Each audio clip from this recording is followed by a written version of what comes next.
આદિવાસી સંસ્કૃતિના અડદનો ખોરાક તરીકે સવિશેષ મહિમા છે। હોળીના તહેવાર પૂર્વે છોટાઉદેપુરના પાંદવડ ગામની સખી મંડળની બહેનોએ આ પરંપરાને વ્યવસાયનું રૂપ આપ્યું છે।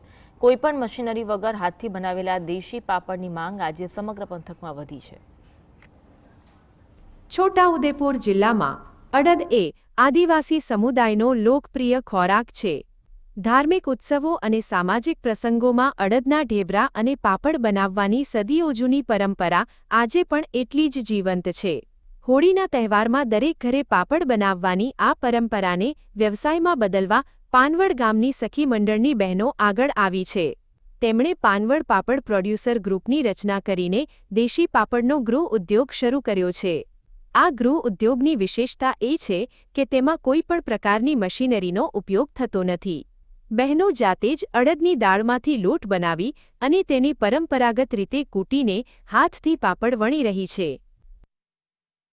બહેનોને ઘરે બેઠા રોજગારી મળી રહે એના માટે દેશી અડદના પાપડ બનાવવા માટે બહેનો તૈયારી બતાવી અને ત્યારબાદ પાંદવડ પ્રોડ્યુસર ગ્રુપમાં એક ગૃહ ઉદ્યોગ શરૂ કરવામાં આવ્યો છે। હાલ 15 થી 20 બહેનો રોજગારી મેળવી રહ્યા છે। હાથ બનાવટના આ દેશી પાપડની લગ્ન અને સામાજિક પ્રસંગોમાં ખૂબ માંગ વધી છે। પરિણામે માત્ર 1.5 મહિનામાં 1 લાખ રૂપિયાથી વધુનું વેચાણ થયું છે। ડિમાન્ડ વધતા હવે સખી મંડળની 10 બહેનો ઉપરાંત અન્ય 10 મળી કુલ 20 જેટલી મહિલાઓ આ કામમાં જોતરાઈ છે। મહિલાઓ સમૂહમાં ગીતો ગાતા ગાતા આનંદ સાથે પાપડ વણવાનું કામ કરે છે।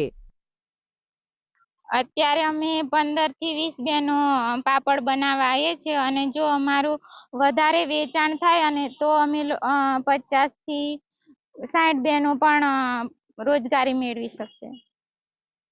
આ ઉદ્યોગના કારણે મહિલાઓને આર્થિક ટેકો મળ્યો છે। પ્રત્યેક કિલો પાપડ વણવા બદલ 70 રૂપિયાનું મહેનતાણું મળે છે, જેના કારણે બહેનો દૈનિક 350 રૂપિયા જેટલી રોજગારી મેળવી આત્મનિર્ભર બની છે। દેશી અડદના પાપડ બનાવીએ છીએ। જ્યારે એક મકાનની અંદર અમે પાપડ બનાવવાનું શરૂ કર્યું, બધા બહેનો અમે રોજગારી લઈએ છીએ અને ખૂબ સરસથી અમે બધા હળીમળીને રહીને ગીતો ગાતા જઈ અમે પાપડ બનાવીએ છીએ અને અમારું ઘર ગુજરાન ચલાવીએ છીએ। બજારમાં અનેક મોટી કંપનીઓના પાપડ ઉપલબ્ધ હોવા છતાં શુદ્ધતા અને દેશી સ્વાદને કારણે પાંદવડના આ પાપડ માર્કેટમાં છવાઈ ગયા છે। સાથે જ મહિલાઓને ઘર આંગણે સન્માનજનક રોજગારી પ્રાપ્ત થઈ રહી છે। આ પ્રોજેક્ટથી સ્થાનિક સ્તરે આર્થિક પરિવર્તનની લહેર જોવા મળી રહી છે।